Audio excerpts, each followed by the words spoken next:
আসসালামু আলাইকুম রহমতুল্লাহি ওয়া বারাকাতুহু। তো রসায়নের পার্ট 2টা শুরু করব। এই জায়গায় যে পার্ট 2 এর পড়াশোনা সেগুলো থেকে আসলে মেইনলি বেশি কোশ্চেন আসবে। তো বেশি কথা বলাবো না। বিসমিল্লাহির রহমানির রহিম, শুরু করা যাক। তো জারণ অর্ধবিক্রিয়া কি? মেইনলি হচ্ছে তোমার ইলেকট্রন ত্যাগ করবে আর হচ্ছে যে কি জারণ সংখ্যাটা বৃদ্ধি পাবে। আর বিজারণটা কি? ইলেকট্রন গ্রহণ করবে, যার কারণে হচ্ছে যে কি জারণ সংখ্যা যেটা সেটা হচ্ছে হ্রাস পাবে। এটাই। তো এই যে ইলেকট্রন আদান প্রদান, এটা একটা হচ্ছে স্বতঃস্ফূর্ত প্রক্রিয়া। তো এই স্বতঃস্ফূর্ত রিডক্স বিক্রিয়াকে কাজে লাগিয়ে গ্যালভানিক কোষ বা হচ্ছে ভোল্টার কোষ তৈরি করা সম্ভব।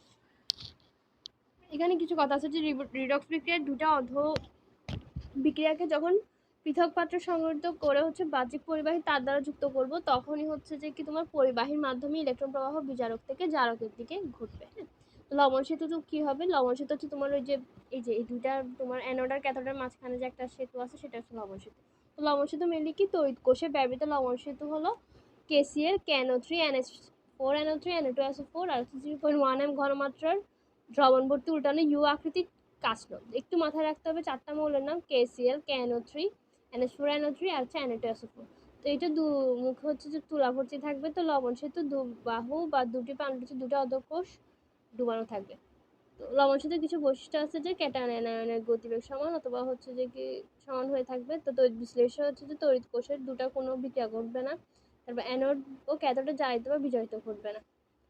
মেইনলি হচ্ছে ঘটকের কাজ আর কি, যে মানে কোনো বিক্রিয়া ঘটাবে না, ও আলাদাভাবে কোনো রিয়াকশন করাবে না, মানে জাস্ট একটু হেল্প করবে, এটাই। লবণ সেতুর ভূমিকা আছে যে পরোক্ষ সংযোগকারী লবণ সেতু হিসেবে ভূমিকা রাখবে। পরোক্ষ যেহেতু এই যে একটা সংযোগ করছে, তারপর হচ্ছে যে কি লবণ সেতু হচ্ছে কোষ বর্তনীটা হচ্ছে পূর্ণ করবে। আর উভয় কোষে হচ্ছে যে কি তোমার চার্জ নিরপেক্ষতা বা হচ্ছে যে কি নিউট্রাল হবে। তো কোষ বিভব বা তড়িৎ কোষ হচ্ছে বিদ্যুৎ প্রবাহ সৃষ্টি নিয়ে কিছু আছে যে বিদ্যুৎ প্রবাহ ভোল্টমিটার হচ্ছে 1.1 রেকর্ড হয়, আর এটাই হলো বিদ্যুৎ প্রবাহ সৃষ্টিকারী গ্যালভানিক কোষ। তো এখানে কিছু কথা আছে যে কোষ বিভব কি? কোষের অ্যানোডের জারণ বিভব ও ক্যাথোডের যে বিজারণ বিভব, এগুলো সমষ্টি হচ্ছে যে কি তোমার মানে কোষ বিভব বা হচ্ছে তড়িৎচালক বল বা হচ্ছে কোষের এটা। তো হচ্ছে যে ভোল্টমিটারে রেকর্ডকৃত প্রমাণ অবস্থায় কোষটির ইএমএফ হচ্ছে 1.10। তো এটা নিয়ে কিছু কথাবার্তা আছে। তো তুমি মাথায় রাখবে ক্যাথোডের হচ্ছে রেট আছে আর অ্যানোডটা হচ্ছে যে কি ক্যাথোডের রেট থেকে অ্যানোডের রেটটা বিয়োগ। জাস্ট এই আমি হচ্ছে সবসময় এটা মাথায় রাখতাম, অ্যানোডটা হচ্ছে জারণ হবে আর ক্যাথোডটা হচ্ছে বিজারণ, দুটো যোগ করে দিব, ঠিক আছে। তো জাস্ট ধরো জিঙ্ক আর কপারেরটা দেওয়া আছে। তো জিঙ্কের ক্যাথোডের মানটা হচ্ছে 0.34 আর অ্যানোডটা হচ্ছে তুমি বিয়োগ করে দিবা। তো -0.6টা বিয়োগ করে দিলে 1.10 হয়। তো এই হচ্ছে কথাবার্তা। এই ম্যাথগুলো করানো দেখাবো তোমাদেরকে। হ্যাঁ, জিঙ্ক থেকে জিঙ্ক 2+ হবে, কপার 2+ দুটো ইলেকট্রন গ্রহণ করে কপার হবে। তো এগুলাই তো।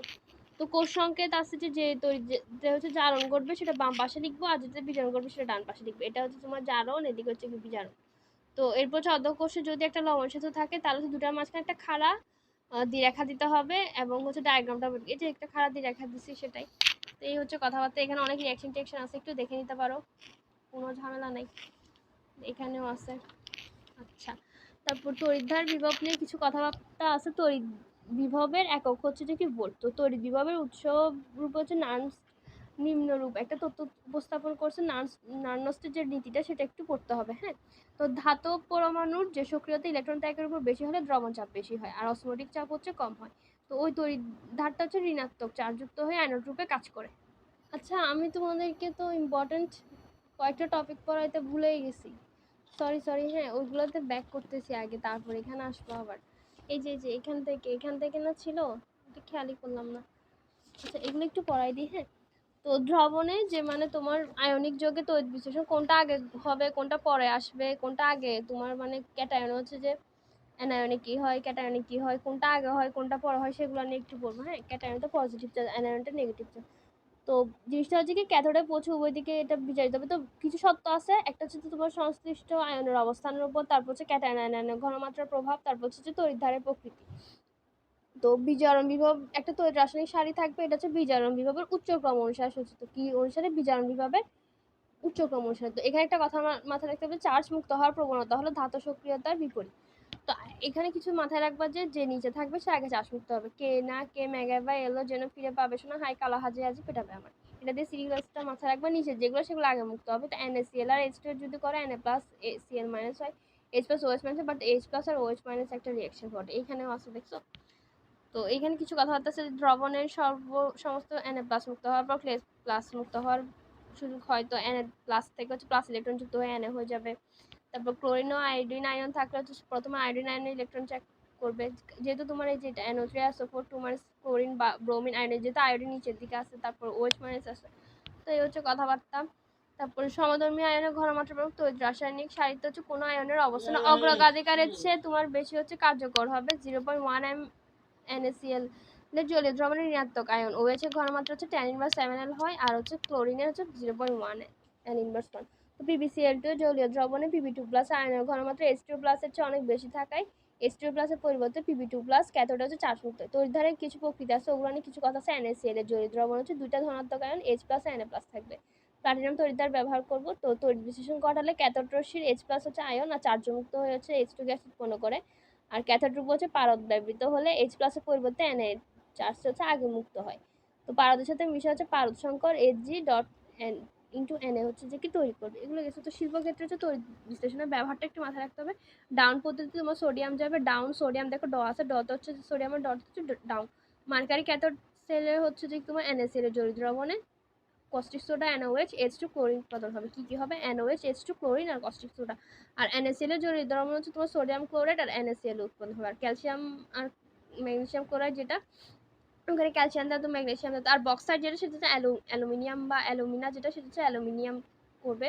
ধাতুর সঙ্গে আরেকটা তড়িৎ বিশ্লেষণ প্রক্রিয়া ইলেকট্রোপ্লেটিন বা তড়িৎ পরিবহন যেটা পদ্ধতি, সেখানে হচ্ছে আমরা নিকেল আর ক্রোমিয়াম ইউজ করবো। ইলেকট্রোপ্লেটিনে কি ইউজ হয়? নিকেল আর হচ্ছে ক্রোমিয়াম। আর ডাউনে কি হয়? সোডিয়াম। মার্কারি ক্ষেত্রে কি হচ্ছে তোমার NaOH H2 আর Cl2 হচ্ছে উৎপন্ন হবে। এগুলো একটু মাথায় রাখতে হবে। হ্যাঁ, তো ধাতু সক্রিয়তা সিরিজ এটা হচ্ছে একক প্রতিস্থাপন প্রক্রিয়া, যেটা সেটা হচ্ছে জারণ বিজারণ রিডক্সের যে বিক্রিয়াসমূহ সেগুলো হচ্ছে একক প্রতিস্থাপন বা সিঙ্গেল ডিসপ্লেসমেন্ট হচ্ছে তোমার বিক্রিয়া। তো মেনলি কি হয় যে তোমার ধাতু দ্বারা হচ্ছে পানি অথবা অ্যাসিড যেগুলো এগুলোর একটা প্রতিস্থাপন হতে পারে। তো অত্যাধিক সক্রিয় ধাতু সমূহ গ্রুপ 2 এর সাথে যেগুলো ক্যালসিয়াম স্ট্রোনসিয়াম বেরিয়াম এগুলো হচ্ছে যে কি তোমার পানির সাথে H2 এর প্রতিস্থাপন করতে পারবে। আবার কম সক্রিয় অ্যালুমিনিয়াম জিঙ্কে হচ্ছে যে কি তোমার গতিবিধির জন্য তাপশক্তির দরকার হয়। তো স্টিমের সাথে হচ্ছে H2 গ্যাস উৎপন্ন করবে। তারপর নিকেল আর মানে টিন এগুলো হচ্ছে তোমার স্টিমের সাথে বিক্রিয়া করবে না, লৌহ অ্যাসিডের সাথে বিক্রিয়া করবে। সবচেয়ে কম সক্রিয় যেগুলো হচ্ছে সিলভার আর গোল্ড, সেগুলো হচ্ছে পানি অ্যাসিডে থাকে, হাইড্রোজেনকে হচ্ছে প্রতিস্থাপিত করতে পারবে না। এগুলো একটু মাথায় রাখতে হবে কথাগুলো। তো নীল বর্ণের কপার সালফেটের যেটা জলীয় দ্রবণ রেখে দিল, কিছু সময় পর দেখা যাবে যে কি তোমার দ্রবণটা হালকা হয়ে যাবে আর জিঙ্ক দণ্ডের উপর হচ্ছে লালচে একটা কপারের গুঁড়া, ওই মরিচার একটা ইফেক্ট আর কি। সবচেয়ে অধিক সক্রিয় ধাতু হচ্ছে উপরে, ওই যে সিরিজের হচ্ছে সবচেয়ে অধিক যেটা সেটা হচ্ছে উপরে। সিরিজ হচ্ছে এটা। একটু ছন্দটা একটু লিখে নিব। হ্যাঁ, লিখে বেড়াকে মেঘে বেড়ার জন্য ফিরে পাবিস না, হাই কালা হাজার পেটা। তো একটু জিনিসগুলো একটু খেয়াল রাখবো। আমরা উপরের দিকে হচ্ছে কি আমরা বলছি সবচেয়ে বেশি সক্রিয় হবে। তো এতটুকু যেগুলো সেগুলো হচ্ছে যে কি তোমার পানিকে প্রতিস্থাপিত করতে পারবে, তারপরে এতটুকু হচ্ছে তোমার স্টিমকে করতে পারবে, এতটুকু হচ্ছে অ্যাসিড HCl কে করতে পারবে, তারপরে এইগুলো হচ্ছে যে কি তোমার পানি H2 হচ্ছে অপসারণ করতে পারবে নিচের দিকে এগুলা। তো এগুলো বেশি শক্তিশালী, তারপরে এগুলো মধ্যম শক্তিশালী, একটু মাথায় রাখতে হবে। তো এই যে এই জিনিসটা হচ্ছে যে কি তোমার অধিক পরীক্ষা কোশ্চেন আসতে পারে অধিক সক্রিয় কোনগুলা, তাহলে হচ্ছে উপরেগুলো অধিক সক্রিয়, সক্রিয় বিজারক বেশি, বিজারণ ক্ষমতা বেশি, আবার কিন্তু বিজারণ বিভব কম। এটা একটু মাথায় রাখতে হবে। উপরের দিকে এগুলো তোমার বিজারণ বিভব কম, কিন্তু তারপর নিচের দিকে মৌল প্রতিস্থাপন করা যাবে। তারপর আয়নোডে ব্যবহৃত হয়, দ্রবণ চাপ হয়। তো আমরা একটু আগে একটা কথা বলছি, চার্জ মুক্ত হওয়ার যে প্রবণতা সেটা হচ্ছে ধাতু সক্রিয়তার সাথে হচ্ছে ব্যস্তানুপাতিক সম্পর্ক। এই যে কথাটা, হ্যাঁ, এই একটা পার্ট থেকে তোমার 10 থেকে 50টা হচ্ছে MCQ হইতে পারে। একটু বুঝে শুনে করতে হবে যে কোনটা প্রতিস্থাপিত হবে, কোনটা প্রতিস্থাপিত করতে পারবো না। বলছি যে কি তোমার উপরের দিকে গুলাতে নিচেরটাকে প্রতিস্থাপিত করা যায়। তাহলে দেখা যাবে যে মানে শাড়ির উপরের থেকে একটা অপশনে দিয়ে দিবে, জিজ্ঞাসা করবে যে প্রতিস্থাপিত করা সম্ভব কিনা। তো এই আর কি। তো ধাতু সক্রিয়তার সৃজনে অনেক গুরুত্ব আছে। এটা তো আমরা বলছি যে বিভবে উচ্চতম অনুসারে সাজাইছে জারণ বিজারণে। আচ্ছা, এখানে কিছু কথা আছে যে সক্রিয় ধাতু H+ এর নিচে কিছু অবস্থিত ধাতু আছে, যেমন কপার Ag Au, এগুলো হচ্ছে HCl এর সাথে বিক্রিয়া করবে না, করলে এরা হচ্ছে কি তোমার জারণধর্মী অ্যাসিড HNO3 এর সাথে হচ্ছে রিডক্স বিক্রিয়ায় আক্রান্ত হয়। এগুলো লাগছে। আচ্ছা, রাজঅম্লের একটা কথা আছে, 1 মোল ঘাড় HNO3 3 মোল HCl এর সাথে বিক্রিয়া করবে। 3 মোল HCl প্লাস হচ্ছে 1 মোল ঘাড় HNO3 বিক্রিয়া করে হচ্ছে একটা মানে ক্লোরোরিক অ্যাসিড ইউজ করব, মানে উৎপন্ন করব। তো এটা পরবর্তীতে কাজে লাগে। আর নাইট্রোসিল ক্লোরাইডের সংকেতটা কি NaCl, এটা একটু মাথায় রাখতে হবে। আচ্ছা, এখানে কিছু কথা আছে, এগুলো লাগবে না। জারণ বিজারণ, আচ্ছা এই পার্টটুকু আমরা হচ্ছে পড়ছিলাম। হ্যাঁ, তো এখন হচ্ছে যে কি এখান থেকে শুরু করা কথা, তাই না? না না, এখান থেকে। হ্যাঁ, এখন হচ্ছে এখান থেকে শুরু করতেছি। সরি আপু, আসলে তোমার ওই যে কারেন্ট চলে গেছিল, একদম তাড়াহুড়ার মধ্যে ছিলাম, এই হচ্ছে কথা। সরি। হ্যাঁ, তো তড়িৎধার বিভবের একক হচ্ছে যে কি তোমার ভোল্ট। তো তড়িৎ বিভবের উৎসরূপ হচ্ছে নার্নস্টের যে নীতি সেটা দিছিলাম। তো এখানে কিছু কথা আছে, ধাতুর পরমাণু তো সক্রিয়তা আর ইলেকট্রন ত্যাগের প্রবণতা বেশি হলে দ্রবণের চাপ বেশি হয়, এটা হচ্ছে অসমোটিক চাপ কম হবে। আর ধাতব পরমাণু সক্রিয়তা ইলেকট্রন ত্যাগের প্রবণতা কম হলে দ্রবণ চাপও কম হয়, এর আয়নের হচ্ছে যে কি অসমোটিক চাপ বেশি হয়। তো হাইড্রোজেনের পরমাণু এর আয়নের দ্রবণ হচ্ছে তড়িৎ বিভব সৃষ্টি হবে, তড়িৎ ধাতব প্রকৃতি, তারপর দ্রবণ আয়নের ঘনমাত্রা, দ্রবণের তাপমাত্রা হচ্ছে তড়িৎ দ্বার বিভব নির্ভর করবে। ড্যানিয়েল কোষে ব্যবহৃত দুটো অর্ধকোষে সংযোগের ফলে হচ্ছে যে কি জিঙ্ক তড়িৎদ্বার থেকে ইলেকট্রন কপার তড়িৎদ্বার হচ্ছে তোমার প্রবাহিত হয়। তো তড়িৎদ্বার সমূহে জারিত বিজারিত হওয়া তুলনামূলক হচ্ছে যে কি তড়িৎদ্বার বিভব। তো এখানে কিছু কথা আছে যে তিনটা বিষয়, একটা হচ্ছে দ্বন্দ্বের প্রকৃতি, তাপমাত্রা, আর হচ্ছে যে কি ঘনমাত্রা। তো জারণে কি হয়, মেলে জিঙ্ক থেকে জিঙ্ক 2+ হবে, আর বিজারণে কি হবে, কপার 2+-এর দুটো ইলেকট্রন গ্রহণ করে কপার হবে। তো সক্রিয়তা সিরিজটা তো বললামই আমরা। তো একক অবস্থায় হচ্ছে যে কি কোনোভাবে আমরা তড়িৎ উৎপাদন সক্ষম হব না, এর বিভবের সুনির্দিষ্ট মান থাকলে ইএমএফ থাকে না, কিন্তু সম্পূর্ণ কোষের ইএমএফ থাকে। তো সার্বজনীন রীতি অনুযায়ী প্রমাণ হাইড্রোজেন তড়িৎদ্বারের বিভব মান হচ্ছে আমরা 0 ধরবো। তো আপেক্ষিক মান আর কি 0। তো প্রমাণ তড়িৎদ্বার বিভবটা কি, প্রতিটা তড়িৎ কোষের যে বিশ্লেষণ ধর্ম কত 1 m, আর হচ্ছে তাপমাত্রা কত 25 ডিগ্রি সেলসিয়াস অথবা 298 কেলভিন হবে। তো এই অবস্থায় যে তাপ তড়িৎদ্বার বিভব ওটা হচ্ছে প্রমাণ তড়িৎদ্বার বিভব বলবো। তো প্রমাণ হাইড্রোজেন তড়িৎদ্বার বিভবের মান হচ্ছে যে কি 0.0 ভোল্ট। এগুলো হচ্ছে কথা। প্রমাণ হাইড্রোজেন তড়িৎদ্বারের বেলায় যে বিশুদ্ধ H2 গ্যাসকে প্রমাণ অবস্থায় যেমন 1 অ্যাটমসফিয়ার চাপে 25 ডিগ্রি সেলসিয়াস তাপমাত্রায় 1 m প্লাস নিষ্ক্রিয় ধাতু প্লাটিনাম পাতের সংস্পর্শে চালনা করা হয়। তো এগুলো হচ্ছে কথাবার্তা। তো প্রাইমারি হচ্ছে যে কি তোমার প্রমাণ হাইড্রোজেন তড়িৎদ্বার, যেটাকে হচ্ছে প্রাইমারি নির্দেশক বলবো, যেমন কি প্রমাণ হাইড্রোজেনটা ওই তড়িৎদ্বারটা। তারপর এদিকে আসি তোমার সেকেন্ডারি, এটা সবসময় ইউজ করা ভালো না। 25 ডিগ্রি সেলসিয়াস তাপমাত্রা হচ্ছে HCl এর ঘনমাত্রা 1 m রাখা যাবে না। তো এখানে কিছু কথা আছে যে ধাতুর অদ্রবণীয় লবণ নিয়ে। তো সেকেন্ডারি যেটা বলল নির্দেশক, সেখানে দুটো আছে, একটা হচ্ছে ক্যালামেল AgCl2, আর একটা হচ্ছে সিলভার ক্লোরাইড AgAgCl2, আর একটা হচ্ছে তোমার কুইন হাইড্রোকুইনের ওটা। তো প্রাইমারি যেটা না সেটা বাকিগুলো হচ্ছে তোমার সেকেন্ডারি, এটা দিয়ে মাথায় রাখতে হবে। তো জিঙ্কের হচ্ছে জ্বালানি বিভাগ 0.76 একটু মাথায় রাখিও। এখানে কিছু কিছু লাগে, যেমন কি অ্যালুমিনিয়ামেরটা লাগে, জিঙ্কেরটা লাগে, যেগুলো আমরা পড়ি আর কি, H2 এরটা লাগে, কপারেরটা লাগে, এগুলো একটু মানগুলো একটু পড়ে রাখলে, মুখস্থ করে রাখলে ভালো, জিঙ্কেরটা কপারেরটা এগুলো। আচ্ছা, এখানে একটু কথাবার্তা পড়বো ধাতুর ক্ষয় অ্যানোডিক মানে অ্যানোডিক জারণ নিয়ে। তো মেনলি হচ্ছে লোহার মরিচা পড়া, কপার উজ্জ্বলতা হ্রাস করা, তারপরে কপার বা ব্রোঞ্জের উপর সবুজ আস্তরণ সৃষ্টি হওয়া। তো এগুলো হচ্ছে তোমার ধাতুক্ষয়ের উদাহরণ। তো ধাতুক্ষয় হচ্ছে মূলত তোমার লোহা মরিচা পড়াটা। তো মেনলি কি হয় যে তোমার সোডিয়াম ফেরিক অক্সাইড যেটা, সেটা হচ্ছে তোমার মরিচা। তো ফেরাস 2+ থেকে হচ্ছে মানে ফেরাস 2+2 ইলেকট্রন হবে। তারপরে H2O পানি হচ্ছে তোমার দুইটা ইলেকট্রন হাফ O2 গ্রহণ করে 2OH মাইনাস হবে। তো এই ফেরাসের সাথে তোমার OH মাইনাসের রিঅ্যাকশনে FeOH2 হবে। তারপর অনেকগুলো পানি যেহেতু যুক্ত হয়, তো Fe2O3 × 3H2 হবে। সংখ্যাটা একটু মাথায় রাখি। তো এটা হচ্ছে মেনলি তোমার অ্যানোডিক জারণ বিক্রিয়া, আমরা মাথায় রাখবো আঁচ দিয়ে। অ্যানোডে সবসময় তোমার জারণ বিক্রিয়া হয়, ঠিক আছে। তো ধাতুর ক্ষয় রোধে অনেক কিছুই আছে। তো এটা মেনলি কি করতে হবে, অ্যানোড রূপে যেন কাজ না করতে পারে সেই ব্যবস্থা করতে হবে। তো লোহার মরিচার উপর যদি তুমি অধিক সক্রিয়, লোহার থেকে অধিক সক্রিয় জিঙ্ক লাগাই দাও, গ্যালভানিজম করা দাও, কালো হয়ে যাচ্ছে। এবার মরিচা রোধ ইস্পাত লোহার সঙ্গে তুমি কার্বন ক্রোমিয়াম আর হচ্ছে নিকেল দিব। কি দিব, ইস্পাত লোহার সঙ্গে কার্বন ক্রোমিয়াম আর হচ্ছে নিকেল দিব, যাতে জারণ বিভব হ্রাস পায়, আর হচ্ছে মরিচা রোধ হয়ে যায়। এগুলো গেছে। এখানে কিছু কথাবার্তা আছে, এগুলো লাগবে না। এখানে সক্রিয়তা সিরিজে হচ্ছে যে কি কোনটার অবস্থান, তার মানে কি বলছেন, লি কে বা কে, দেখ কে না কে, হ্যাঁ আসে গেছে সি এসে গেছে, তো এটা উত্তর। মেগা বা এলোজিনে ফিরে পাবে শোনা, হাই কালো হাজে আজি পেটাবে আমার শেষ। আচ্ছা, সিস্টেমে কোনো প্রক্রিয়া স্বতঃস্ফূর্তের সাথে হচ্ছে যে কি গিবসের মুক্ত শক্তি হ্রাসের একটা সম্পর্ক আছে। তো আমরা একটা জিনিস জানবো, সিস্টেম বা প্লাস পরিবেশ বিশ্ব ইউনিভার্স। তো যে কোনো সিস্টেমের মোট শক্তি দুটো অংশ আছে, একটা হচ্ছে সিস্টেম মুক্ত অংশ যাকে হচ্ছে পরিণত করা যায়, আরেকটা হচ্ছে অলভ্য বা অপ্রাপ্ত অংশ যেটাকে কাজে পরিণত করা যায় না। এই অপ্রাপ্য শক্তি এন্ট্রপি নামক অবস্থা নির্ভর অপেক্ষক দ্বারা হচ্ছে প্রমাণ করা যায়। তো এন্ট্রপিকে হচ্ছে যে এস অক্ষ দ্বারা প্রকাশ করতে পারবো, আর গিবসের ওটাকে জি দ্বারা প্রকাশ করবো। তো এখানে কিছু আছে যে মোট শক্তি তোমার মোট মানে মুক্ত শক্তি, আর হচ্ছে যে কি তোমার সিস্টেমের অলভ্য শক্তি, হ্যাঁ। তো এই সমীকরণটি হলো রাসায়নিক তাপে গতিবিজ্ঞানে কোনো ব্যবহৃত কোনো সিস্টেমে কোনো প্রক্রিয়ায় মুক্ত শক্তি পরিবর্তনের গাণিতিক রূপ, এটাকে হচ্ছে আমরা গিবস সমীকরণ বলবো। ওই যে তাপগতিবিদ্যা একটা সূত্র ছিল না, del Q equal to del U plus del W, এটার সূত্রটারই একটা তোমার কথা। তো তড়িৎ প্রবাহজনিত কোষে সর্বাধিক কাজ ইকুয়াল টু তোমার প্রবাহিত তড়িতের পরিমাণ ইন্টু কোষে তড়িৎচালক শক্তি। তো W max equal to NF into ইসেল।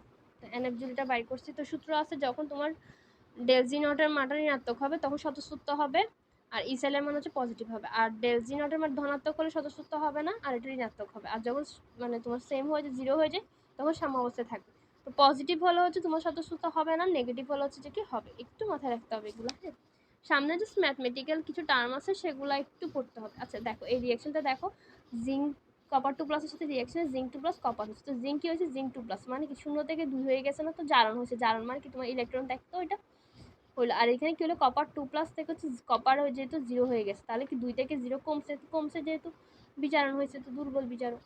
এগুলো একটু মাথায় রাখতে হবে। হ্যাঁ, তো ইএমএফ এর তড়িৎদ্বারটা প্রকৃতি, আয়নের ঘনমাত্রা, তাপমাত্রার উপর নির্ভর করে, এগুলো একটু লাগবে। আচ্ছা এখানে কিছু ম্যাথ আছে যে তোমার রাখা যাবে কি রাখা যাবে না, কি হবে কি হবে না, এই জিনিসগুলো কিন্তু একটু মাথায় রাখতে হবে। হ্যাঁ, একটা জিনিস মাথায় রাখবা, যে রিঅ্যাকশনটা তোমার স্বতঃস্ফূর্ত বিক্রিয়া ঘটাবে না সেটা কিন্তু তোমার রাখা যাবে, মানে পাত্রটা হচ্ছে রাখা যাবে সেগুলো। তো এগুলো একটু দেখতে হবে। হ্যাঁ, ম্যাথগুলা কিন্তু করতে জানতে হবে। আমি তোমাদেরকে সামনে করে দেখাবো ম্যাথগুলা। আচ্ছা, তারপর এখানে আসি, ই সেলের মান যদি তোমার পজিটিভ হয় তাহলে হচ্ছে স্বতঃস্ফূর্ত বিক্রিয়া হবে, আর যদি জিরো হয় তাহলে হচ্ছে নিষ্ক্রিয়। 1 মিনিটটা পড়ানোর আগে ই সেলের ম্যাথের একটা দেখা দিই। দেখো ধরো মানে আমাদের কি জিনিসটা, ক্যাথোডের রিডাকশন আছে, অ্যানোডের তোমার অক্সিডেশন যোগ করে দিব, কিন্তু এখানে যেটা অক্সিডেশনের দুইটা হচ্ছে যে কি রিডাকশন আর কি।